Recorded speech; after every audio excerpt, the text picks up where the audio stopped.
What's up, world? I'm Cameron McKinney, and this is Pop Culture Spotlight, a podcast about the movies The Rental and Jojo Rabbit. But first, let's talk about the movie The Rental. Here's a quick synopsis. Two young couples rent an Airbnb for a relaxing weekend, and the dream getaway is not exactly what it seems, and the couples find themselves in physical and emotional danger. I really like this movie, and the reason I was desperate to give this movie a chance and to check it out was because it starred Jeremy Allen White. This guy is the most criminally underrated actor working today. He's been great in Shameless as Lip for almost 10 years now. I mean, this guy can just flat out act. He's really good in the Amazon show Homecoming, season 1 of that, and he's phenomenal in this movie called After Everything. That's a small independent film about this guy who gets cancer and then he marries his girlfriend way too early. And the thing I like about Jeremy Allen White so much is that nobody can play rage like he can. I think the only guy that even comes in comparison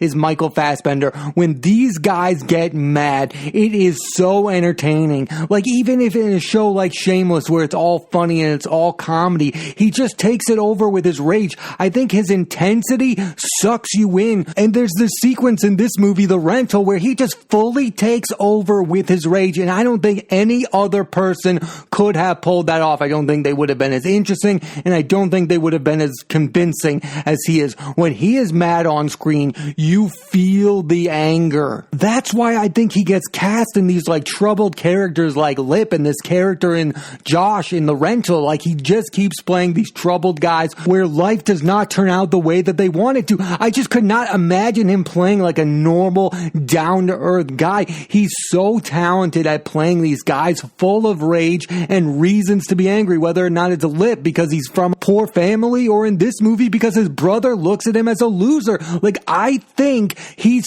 so great at playing these angry characters that more of this movie should have been him angry. That's what was special about this movie. Him. What's special about Shameless is him. Those moments where he's just fully fed up with his life circumstances. I want nothing more than for this guy to get the award recognition that he deserves. He should have multiple Emmys for his performance on Shameless. He should become a household name. I hope movies like The Rental turn this guy into one, because that's a name that you need to know going forward. He's one of the top young actors working today. He should be mentioned when you talk about talent. Jeremy Allen White is simply one of the best actors I've ever seen. My favorite actors are the ones who are the most intense. The Sean Penns, the Shia LaBeoufs, and Jeremy Allen White definitely fits that description. He is intense, and I want his intense performances all day long. Also in this film is one of the most versatile actors working today,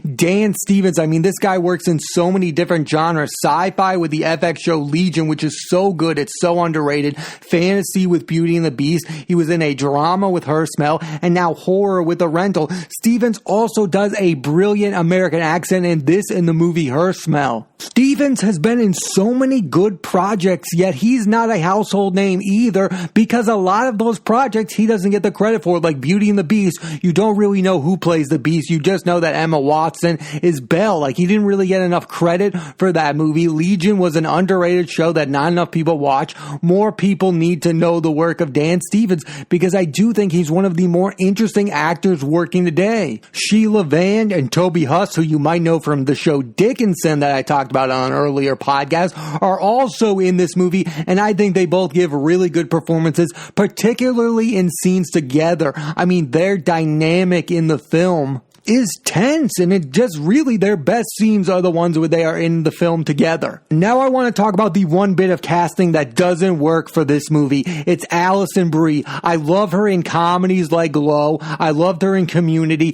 but she doesn't work in this movie. She's giving an over-the-top performance. Her performance doesn't fit well with the others. She doesn't fit well with what Dan Stevens is doing. She doesn't fit well with what Jeremy Allen White is doing. She doesn't fit with Sheila Vand and Toby Huss. Her character character in this movie feels completely out of place, like she was trying to fit in with the horror aspect of this movie. Her performance fits in another horror film, not in this one. I don't think she works in this movie at all, and I get it. She's a comedic actress. She doesn't fit this movie. I'm not even saying it's a bad performance. I'm saying the performance doesn't fit the tone of the film. The best movies are the movies where every performance feels like they are in the same movie. Alison Brie feels like she's in a completely different film than Jeremy Allen White and Dan Stevens. Now let's talk about the director of this film. It's Dave Franco making his directorial debut, and it's a really good one. He and co-writer Joe Swanberg, director of hit indie movies like Drinking Buddies,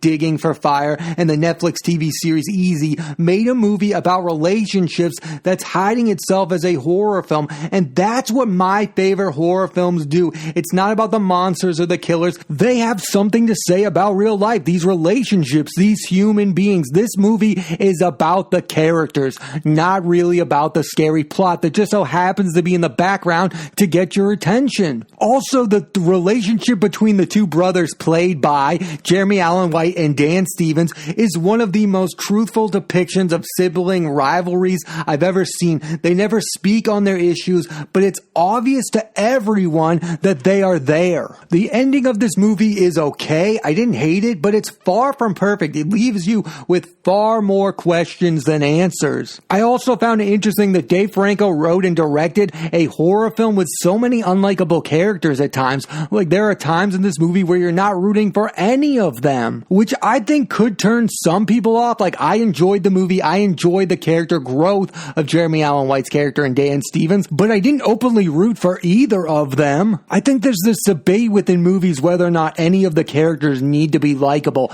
No, they don't, and somebody like me who really likes movies is going to give this movie a chance, but there are some people who are going to turn this movie off halfway through it and go, why do I want to spend that much time with these characters? Now, this movie is only 90 minutes or so most people will probably give it a chance, but I think if this movie were like 2 hours, I don't think this movie would have worked at all, because I would have been turned off by the actions of these characters. There was also the suspenseful aspect of, like, when is this movie really going to turn into a horror movie that actually worked for it? But overall, I think not having that many likable characters in the film can be trouble at times. It's not for Dave Franco, because I think he made a real quality movie with really good characters that are interesting, and there was a sibling dynamic that I found interesting, but I do think that there is this issue where, like, not enough people who make movies with characters that you root for. Like, that's how you get people invested in their movies, because you want to spend time with the characters.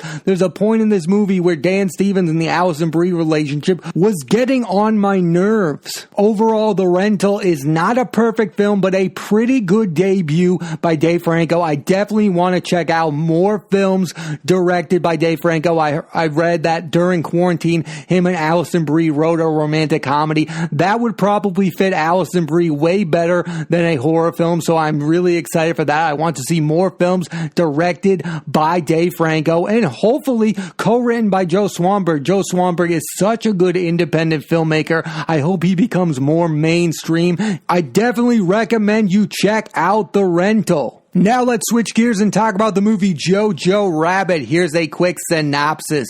During World War II, a German boy named Jojo finds out his mother is hiding a young Jewish girl named Elsa in their house, and despite early resistance, he begins to befriend her. Jojo Rabbit was probably the most polarizing Oscar-nominated film of 2019. Some people love the movie, some people love the humor, some people love the emotion. I really enjoyed this movie, and I'm going to tell you why. And first off, I got to start out with this. It was a phenomenal 2019 for one of the best actresses around, Scarlett Johansson. She got 2 Oscar nominations for Marriage Story and Jojo Rabbit. She became the first actor with 2 acting nominations since Jamie Foxx in 2004. And oh, by the way, she was in the highest grossing film ever Avengers Endgame. What a successful year for Scarlett Johansson. She should have took home the Oscar for Marriage Story. That performance in Marriage Story is unbelievable, and equally, she gave a really phenomenal performance in Jojo Rabbit as his mother. It's just a character you really enjoy being around. It's such a fun performance. I mean, think about that year for Johansson. She got to be in mainstream movies that got awards consideration and got to be in a huge blockbuster. So she was able to keep her credibility as a real great movie star while also being in really good movies. That's the type of year most actors should look for, and she got to work with tremendous directors like Taika Waititi, Noah Baumbach, and the Russo brothers. That is a phenomenal year. I gotta say though, the two performances in this movie that made Jojo Rabbit famous are of that of Roman Griffin Davis and Thomasin Mackenzie. In particular, Thomasin Mackenzie steals this movie. She gives the best performance of this film. I don't understand how Thomasin Mackenzie did not get nominated for an Oscar for this performance. The moment she enters the screen, I'm like, who is that person? I want to spend 4 hours with that person. It was such a likable character. It was such a character you rooted for, the character of Elsa. It was a tremendous performance, and she should have got a supporting actress nomination for it. I mean, without this performance, I don't even think I would have liked this movie, but every time she was on screen, I was like, this movie is amazing. And Roman Griffin Davis is also spectacular as the lead of Jojo. He got a Golden Globe nomination. I mean, this is one of the best performances from a child actor I've ever seen. And I think it's a hard performance to pull off, playing a boy, a German boy, who is a fan of the Nazis at the time. And again, his viewpoint changes, and that's what the movie is about. But there are ways that this character could come off as incredibly unlikable, and there is no point in this movie where you, the viewer, hate the Jojo character. He's misguided, yes, but throughout the movie, you are hoping that he's changed because you root for this character because of that performance. Also in Jojo Rabbit is the legend himself, Sam Rockwell, who is fantastic in his Oscar-winning performance in Free Billboards Outside of Ebbing, Missouri, and his Oscar-nominated performance in Vice. For me, the best performance of Sam Rockwell's career is The Way, Way Back. I was blown away by that performance. It should have gotten Oscar nominated. That's when I was like, who is this guy? I need to see what he's doing. And now he's gone on to be in these Oscar films with so many good directors. He's worked with Martin McDonagh. He's worked with Adam McKay, Clint Eastwood, and Taika Waititi. Let's talk about the director of Jojo Rabbit, Taika Waititi. He has a distinct style and sense of humor. With Thor Ragnarok, he directed an episode of The Mandalorian, and of course he directed Jojo Rabbit. They all feel connected. They all have similar tones, even though they are vastly different. He's like a mainstream Wes Anderson. He's putting his personal stamp on giant franchises like Star Wars and Marvel, and making weird, quirky films like Jojo Rabbit. There is no director like him. Again, he's like if Wes Anderson were mainstream. Like, we all agree that Wes Anderson is an auteur, but he's an indie filmmaker auteur. Taika Waititi is becoming an auteur who works in these big studio films. The guy is directing a Star Wars film. He directed one of the best Marvel films. There is no one like Taika Waititi, and even though he's making these mainstream movies, they all feel like a Taika Waititi movie. They all feel like they're made by that director. He has complete control over these big time blockbustery franchises and can still make those weird movies like Jojo Rabbit, which, by the way, made $90 million. This guy, pay attention to his career, because Taika Waititi is one of the next big time filmmakers. When it comes to Jojo Rabbit, I understand why some people would not like this film or want to see it. I think it has some issues, like Waititi himself playing an imaginary version of Adolf Hitler, which wasn't that funny. But what was effective about this movie was seeing the viewpoint of a kid who had hatred for a group of people because he was misguided change his mind when he meets one and begins to humanize them. I just love that idea that you can have real informed opinions or feelings about a group of people until you socialize with them. Also, I like this idea that because Jojo is young, his opinion changed, and then if he were older, it might not have happened as quickly or at all. I think the best scene of this movie is when Jojo is trying to convince Elsa that he is a Nazi, and she goes, "You are not a Nazi. You are a young boy who looks up to them. Like, you're not those people. You might want to be those people, but in my heart to heart, you're not one of those people." I think seeing World War II Germany through the eyes of a young German boy was effective. And all those scenes between him and Elsa are what make this movie special. Again, the humor is all hit and miss. I didn't really care for any of it. I didn't really laugh at all that much, but I found the scenes between the kid and Elsa to be fantastic and what makes this movie special and unique. It wasn't making fun of a group. It wasn't making light of an historical event. It was about this boy who was misguided in who he thought the heroes were, meeting somebody, thinking that she's a monster, and then finding out that she's just a regular person like the rest of us. Like the letters that he writes in this movie to her, that's one of the best things I liked about this movie. It wasn't the humor. Again, there was some funny moments, but overall, I don't think the humor is what won me over. I think it was the emotional scenes between Jojo and Elsa. And I think if you really give this movie a chance and you watch all the way through, I think that comes through. I think if you turn this on and you see a young boy who's worshiping the Nazis and you immediately turn that off, you're going to miss the entire point of the film. Yes, I understand why that would maybe upset a lot of people. I understand that. But if you give this movie all the way through and you watch it and you still disagree with what I'm saying, then that's fine. But I think it really does have a powerful message about how blind hatred for a group of people is ridiculous. About how the fact that these adults in this boy's life was telling him all these garbage lies about this group of people, and they turned out to be 100% false. And that's a message that I think should be out in the world that everyone needs to hear. That hatred, blind hatred, is 100% ridiculous and a waste of your time. And then if you look at people at a human level, you will find that there are more commonalities between groups of people than differences. What I think is interesting about the movie is that it tries to use humor to make the message easier to swallow, but then again, I found most of that humor to be pretty much ineffective. I mean, there were some times where I saw Taika Waititi play the imaginary Adolf Hitler, and I laughed, but I think he was in too much of the movie. What was effective about the movie was the actual real touching moments between Thomasin Mackenzie and Roman Griffin Davis, and I wanted more of that and less of the funny imaginary Adolf Hitler that some people probably find offensive. I thought that was in too much of this movie. I don't think I needed this movie to be a film that's easy pill to swallow. I think the tone of it is pretty effective and the humor not so much. Like, the funniest performance in the movie comes from Scarlett Johansson. I mean, that dancing scene and the scene where she pretends to be his father, that's what's funny. The imaginary fake Adolf Hitler thing was kind of not funny from the get-go and was in the movie too much. I could have used more of the humor from Scarlett Johansson and less of it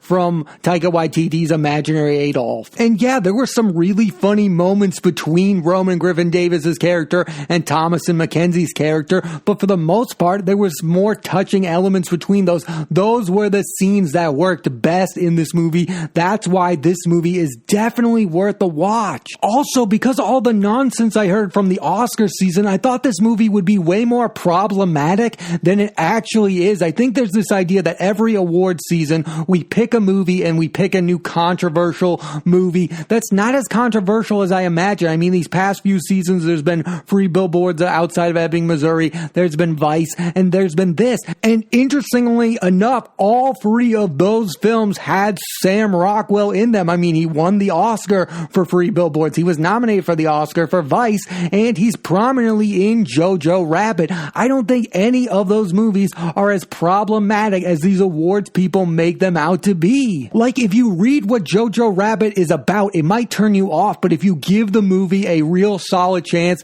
and watch all the way through, I think most people would enjoy this movie, and I think that came across. I mean, it did make $90 million. Roman Griffin Davis did get nominated for a Golden Globe. Scarlett Johansson did get nominated for an Oscar. I think for the most part, this was an enjoyable movie that had some iffy elements to it, but for the most part, it was a movie worth watching. Overall, Jojo Rabbit has a lot going for it. I mean, it has a great performance from a child actor in Roman Griffin Davis. Thomasin Mackenzie completely and utterly steals the movie. Great movie stars in supporting roles with Scarlett Johansson and Sam Rockwell, and one of the best directors working today, who again is becoming mainstream, Taika Waititi. Watch this guy's movies, and Jojo Rabbit is an anti-hate movie that is a lot of fun for the most part. And I think it's valuable to watch this dynamic between the Jojo character and Elsa on screen. I thought that was powerful and what worked best on screen. Jojo Rabbit is far from a perfect movie, but it was a lot better than I expected it to be, and I think it was a lot better than it had any right to be. I definitely recommend you check out Jojo Rabbit. Thanks for listening to this edition of Pop Culture Spotlight. I'm Cameron McKinney. There'll be a new episode of the podcast every Thursday on Apple Podcasts and iTunes, and this week I put the spotlight on the movies The Rental and Jojo Rabbit. Next week I'm putting the spotlight on actor Lucas Hedges and the movie An American Pickle starring Seth Rogen. So tune into that and please rate, review, and subscribe.